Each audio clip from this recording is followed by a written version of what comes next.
All right, here's that next article I was talking about earlier about that Wistron plant outside Bangalore that has been, making quite a bit of news. A lot of people still asking me about this, or a lot of people are tweeting me links to new insights or new findings or violations or what Apple's doing about it, or, well, like that tidbit that I shared earlier about how there were only 3 human resources employees inside of that entire enormous operation with 10,000 workers.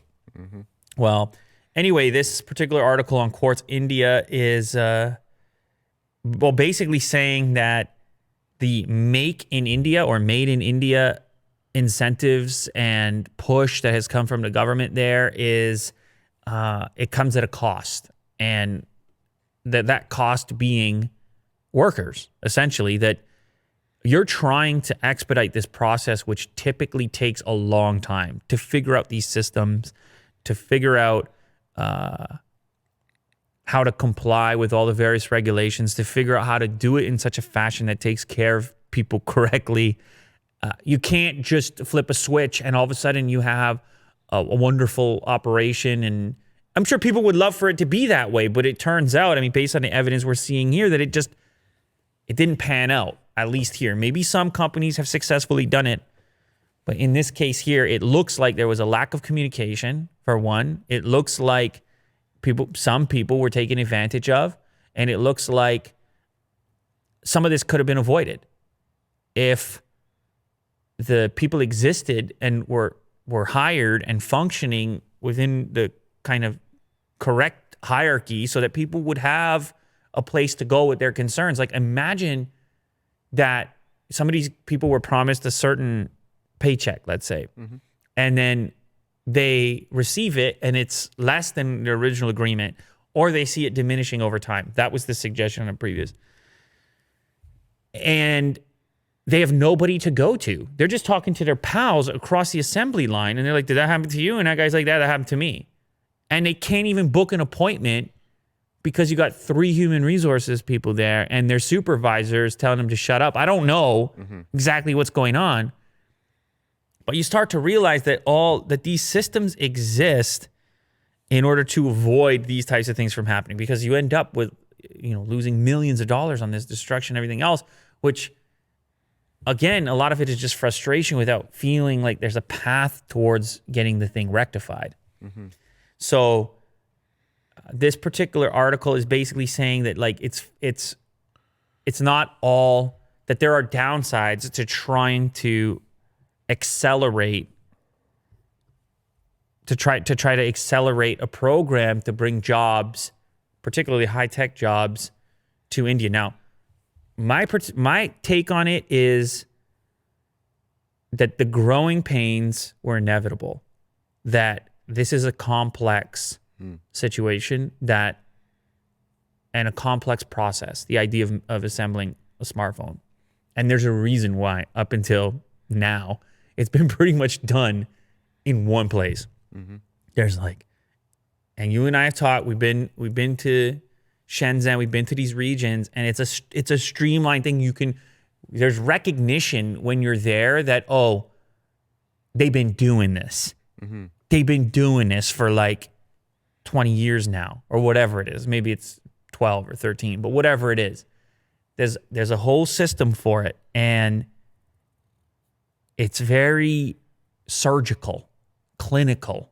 Mm-hmm. It's not a lot of guesswork.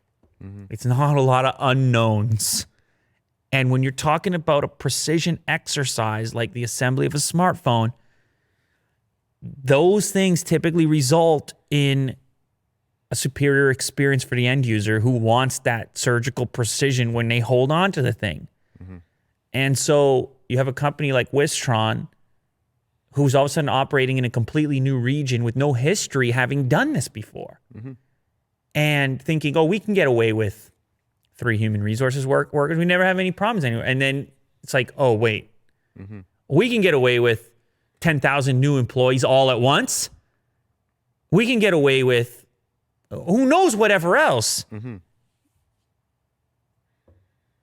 But that's a real shortcut kind of approach. that's not taking into consideration all the potential areas in which you can have overflow, all the potential areas in where you can have conflict, problems, communication issues. That just takes time. There's no substitute for experience. There's no substitute for 10 years having done the thing. Mm-hmm. So I hope that it's not so bad that it shuts down the entire idea, because it is, well, a lot of the world is attempting to diversify the source of the goods that we all appreciate. Mm-hmm. It's not exclusively India that's hunting for these particular jobs. I mean, there's an entire conversation in the U.S. about bringing jobs back to the U.S., and people get on that conversation.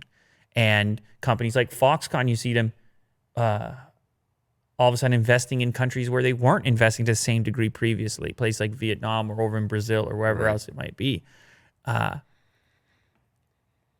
So you hope that, at least in the case of India here, that they can sort it out in a fashion that works for all parties, and particularly the workers themselves, that they get what's promised to them, and that the necessary mechanical components exist to run an operation that everybody's happy with. Yeah, I agree. Imagine you said, I disagree right now. You're like, I completely disagree with everything that you said.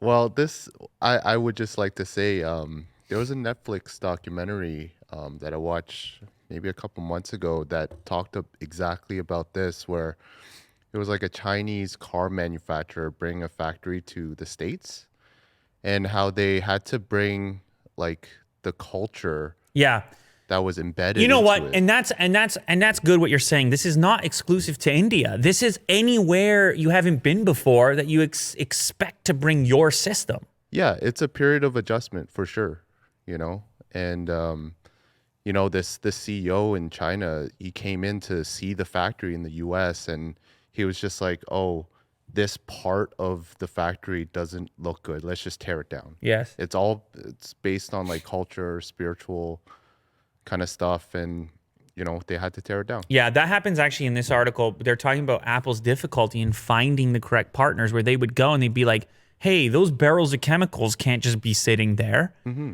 And they'd be like, that's a violation number one. Or then they'd go, hey, those workers have been there for the last 26 hours or whatever it happens to be. And they're like, yeah, we do that across the street at the other place. And you're like, no, we can't. That's not our style.